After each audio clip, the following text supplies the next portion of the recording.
యోబు గ్రంథం 8వ అధ్యాయం 5-6 వచనాలు చదువుకుందాం. నీవు జాగ్రత్తగా దేవుని వెదకిన ఎడల సర్వశక్తుడగు దేవుని బ్రతిమాలుకొనిన ఎడల నీవు పవిత్రుడవై యథార్థవంతుడవైన ఎడల నిశ్చయముగా ఆయన నీ యందు శ్రద్ధ నిలిపి నీ నీతికి తగినట్టుగా నీ నివాస స్థలమును వర్ధిల్ల చేయును. ఈ మాట నాతో అందరూ చెప్పండి. సర్వశక్తుడగు దేవుని బ్రతిమాలుకొనిన ఎడల.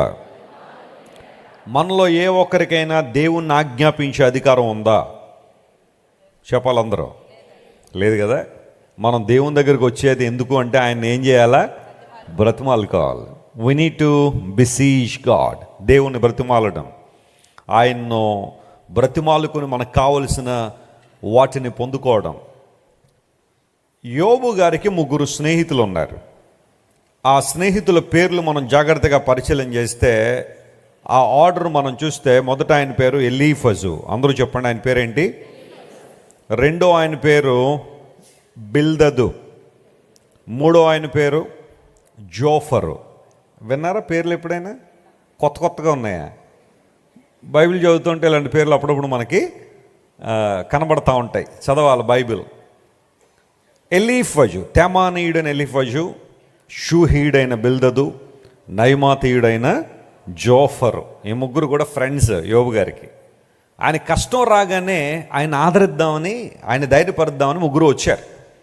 యోబు గారికి వచ్చిన కష్టం చాలా భయంకరమైన కష్టం, ఎవరు సహించలేని కష్టం. అప్పటిదాకా అన్నీ బాగుండి ఆల్ ఆఫ్ ఎ సడన్గా అన్నీ పోగొట్టేసుకోవడం అనేది జీర్ణించుకోలేని విషయం. యోబు గారిని దూరంగా చూసి ఆయన ఎలా ఆదరించాలి, ఎలా ధైర్యపరచాలో కూడా తెలియక కొన్ని రోజులు దూరంగానే కూర్చున్నారట 3 స్నేహితులు కూడా. బట్ వీళ్ళు అభినందించాలి ఎంతో కొంత, కనీసం ఆదరించడానికి ప్రోత్సహించడానికైనా వెళ్ళారు దగ్గరికి. ఈ 3 స్నేహితులు కూడా యోబు గారితో మాట్లాడుతున్నారు. వాళ్ళిద్దరి మధ్య, అంటే యోబు గారికి మరియు స్నేహితులకి మధ్య కొన్ని డైలాగ్స్ జరిగాయి. వాదోపవాదాలు అనండి, లేకపోతే మాటలు కావచ్చు, ఉత్తర ప్రత్యుత్తరాలు కావచ్చు, ఇలాంటివన్నీ ఆ 3 స్నేహితుల మధ్య, యోబు గారి మధ్య జరిగాయి. యోబు గ్రంథం రాయబడిన విధానం అదే. దేవునికి యోబు గారికి తన స్నేహితులకి మధ్య జరిగిన సంభాషణ అంతా కూడా ఆ సంభాషణగానే యోబు గ్రంథం రాయబడింది. చాలాసార్లు మీకు చెబుతున్నాను, బైబిల్లో మొట్టమొదటిగా రాయబడిన గ్రంథం యోబు గ్రంథం. మరి అదేంటంటే ఆదికాండం కదండి మొట్టమొదటిగా ఉందంటే. ఆదికాండాన్ని రాసిన మోషే ఆదికాండము కన్నా ముందుగానే యోబు గ్రంథం రాసి ఉండొచ్చు అని చరిత్రకారుల యొక్క, బైబిల్ పండితులకు అభిప్రాయం. At least first chapter and last chapter అయినా మోషే గారు రాసి ఉంటారు. ఆ మిగతా మధ్యలో ఉన్న ఆ చాప్టర్స్ అన్నీ కూడా యోబు గారు మరియు స్నేహితులు కంపైల్ చేశారు. దేవుని మాటలు మనందరి కోసం నిక్షిప్తం చేయబడ్డాయి. బైబిల్ని ఎప్పుడు కూడా నేను ఒకలా పరిచయం చేయాలనుకున్నాను. బైబిల్ ఒక గని లాంటిది. అందరూ చెప్పండి, బైబిల్ ఎలాంటిది? మనం త్రవ్వుకుంటూ వెళ్తుంటే చాలా విషయాలు బయటకు వస్తూనే ఉంటాయి. బైబిల్ గ్రంథంలో నేర్చుకోవాల్సిన విషయాలు చాలా ఉన్నాయి. నాకు అన్నీ వచ్చు అని ఎవరు అనడానికి లేదు. We have to learn each and every day from the Bible. Bible గ్రంథం దేవుని వాక్యము గనుక ప్రతి మాట మనకు ప్రయోజనకరమైంది. పౌలు భక్తుడు అదే అంటాడు, దైవావేశం వలన కలిగిన ప్రతి లేఖనము, చెప్పండి మనకు ఎలా ఉంది? ప్రయోజనకరమైంది అన్నాడు. దైవావేశము అనే మాట దేవుని ప్రేరేపణ ద్వారా. పేతురు భక్తుడు అంటాడు, మనుషులు తమ ఇచ్చిన బట్టి ప్రవచనాలు చెప్పలేదు కానీ దేవుని ఆత్మ ద్వారా వారు ఏం చేయబడ్డారు? ప్రేరేపించబడ్డారు. They were inspired by God. దేవుని ద్వారా ప్రేరేపించబడి లేఖనాలు రాయబడ్డాయి. కాబట్టే ప్రతి మాట మనం ప్రయోజనకరమైందే. అయితే ఇక్కడ షూహీడైన బిల్దద్ ఇలా అంటున్నాడు, యోబు గారి స్నేహితుడు. ఈ 8వ అధ్యాయంలో ఆయన పాత్ర మనకు కనబడుతుంది. అని ఏమంటున్నాడంటే, నువ్వు సర్వశక్తుడగు దేవుని నువ్వు బ్రతిమాలుకుంటే ఆయన నీ నీతికి తగినట్టుగా నీ నివాస స్థలాన్ని ఏం చేస్తారు? ఆయన వర్ధిల్లింపజేస్తారు. మన నివాస స్థలము వర్ధిల్లింపజేయబడాలని అందరికీ ఆశే. మన జీవితాలు వర్ధిల్లబడాలని ప్రతి ఒక్కరూ కోరుకుంటాం. ఒక అభివృద్ధిలోనికి రావాలని, మనందరం కూడా ఎక్కడ వేసిన గొంగళి అక్కడలా ఉండిపోకుండా ఉన్నతమైన స్థితికి రావాలనే అందరి కోరిక. పిల్లల్ని స్కూలుకు పంపిస్తాం. స్కూలుకు పంపించిన తర్వాత 2nd క్లాస్ అయిన తర్వాత ఏ క్లాస్కి వెళ్ళాలనుకుంటాం? 3rd class. ఎవరైనా వచ్చి మా వాడు ఇప్పుడు 2nd చదువుతున్నాడండి, ఫస్ట్లో పడిపోయేలా ప్రార్థన అంటారు ఎవరైనా?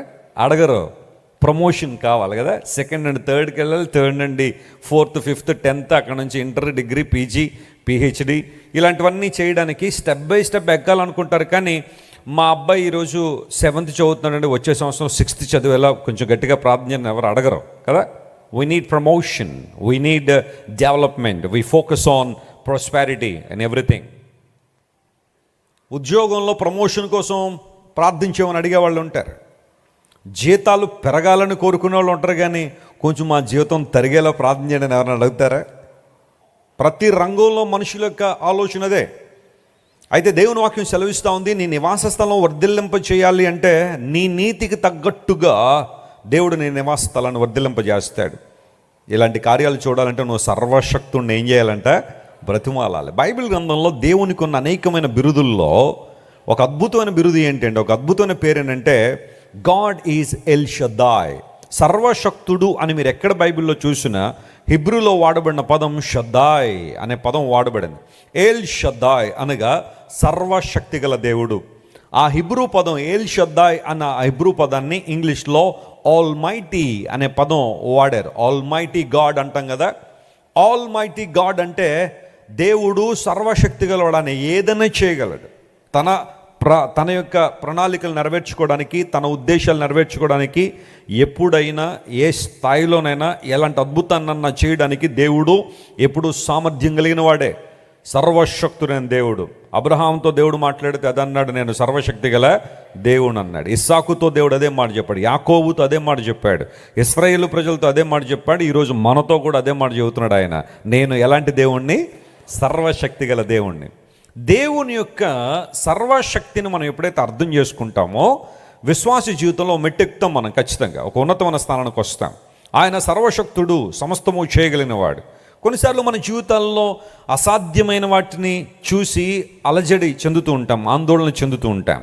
ఆలస్యం అవుతూ ఉంటే ఇంకా చాలామందికి ఆందోళన పెరిగిపోతూ ఉంటుంది. ఒక వివాహం ఆలస్యం అవుతున్నప్పుడు, ఒక ఉద్యోగం ఆలస్యం అవుతున్నప్పుడు, లేదా ఒక ఇల్లు కట్టుకోవడం ఆలస్యం అవుతున్నప్పుడు, ఒక ప్రాపర్టీ ఇష్యూ ఆలస్యం అయిపోతున్నప్పుడు, లేదా ఒక ప్రయాణం ఆలస్యం అవుతున్నప్పుడు ఆ డిలేలో మనలో చాలా ఆలోచనలు వచ్చేస్తూ ఉంటాయి. దేవుడు నా పక్షాన పనిచేయట్లేదా? ఆయన నన్ను మర్చిపోయాడా? ఆయన నన్ను వదిలిపెట్టేశాడా? ఆయన సర్వశక్తి గల దేవుడు ఏమైపోయాడు? ఆయన అద్భుతాలు ఏమైపోయినాయి? ఆయన ఆశ్చర్యకారాలు ఏమైపోయినాయి అని కొన్నిసార్లు మనం ప్రశ్నిస్తూ ఉంటాం. At a point of time a man called Gideon question God in this way.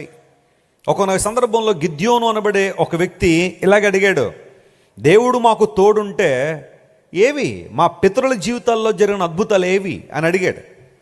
దేవుడు మాకు తోడుగా ఉండి మమ్మల్ని నడిపించేవాడైతే, ఆయన అసాధ్యాలను సుసాధ్యపరచువాడైతే, మా పితరుల కాలంలో జరిగిన అద్భుతాలు ఇప్పుడు ఎందుకు మేము చూడలేకపోతున్నాం అంటే, దేవుడు అన్నాడు, నా శక్తిలో లోపం కాదది, ఆ అద్భుతాలు చూడడంలో మీలో ఏమి లేదు, సంసిద్ధత లేదు, మీలో ఆసక్తి లేదు. ఇశ్రాయేలు ప్రజలు న్యాయాధిపతుల గ్రంథాన్ని చదువుతూ ఉంటే కష్టం వచ్చినప్పుడు మొరబెట్టేవారు, సుఖం వచ్చినప్పుడు దేవుడిని మర్చిపోయేవారు. అందుబడి దేవుడు మరలా కొంతమంది శత్రువుల చేతికి వారిని అప్పగించినప్పుడు మరలా ప్రభువా అనగానే దేవుడు మరొక రక్షకుని పంపించాడు, ఒక శూరుణ్ణి పంపించాడు, ఒక న్యాయాధిపతిని పంపించి దేవుడు వారికి మేలు చేశాడు. అద్భుతాలు చేసే దేవుడు ఆనాడు ఈనాడు ఏనాటికైనా ఒకే రీతిగా ఉంటాడు ఆయన. హల్లెలూయా. అయితే పొందుకునే సామర్థ్యం మనలో ఉందా? వాటిని తీసుకునే సామర్థ్యం, విశ్వాస పరిమాణం మనలో పెరుగుతుందా? ప్రతిరోజు క్రైస్తవ జీవితం, ఆయనతో ప్రయాణం, విశ్వాసయాత్రలోకి మరొక మెట్టు ఎక్కుతూ పరిపూర్ణంగా దేవుని నమ్మడం, ఏ సందేహము సంశయం లేకుండా ప్రభువుని సంపూర్ణంగా వెంబడించడం. అలా చేసినప్పుడు ఆనాడు అబ్రహాము జీవితంలో అద్భుతం చేసిన దేవుడు ఈనాడు మన జీవితాల్లో కూడా మేలు చేయడానికి ఆయన సిద్ధంగా ఉన్నాడని లేఖన సారాంశాన్ని మనం గుర్తించాలి. బిల్దద్ అంటున్నాడు, నీవు దేవుని బ్రతిమాలుకో, సర్వశక్తులు దేవుని బ్రతిమాలో, ఆయన నిన్ను వర్ధిల్లింపజేస్తాడు. సర్వశక్తి గల దేవుడు. మీరు ఇంతవరకు విన్న దైవ సందేశం మరియు దేవుని సేవకులు చేసిన ప్రార్థన మీకు ఆశీర్వాదకరముగా ఉన్నదని విశ్వసించుచున్నాము. ఈ సందేశాన్ని మీ స్నేహితులకు, బంధువులకు షేర్ చేయండి. మీకు ఏదైనా ప్రార్థన అవసరత ఉన్నచో మా ఫోన్ నంబర్లకు కాల్ చేయండి.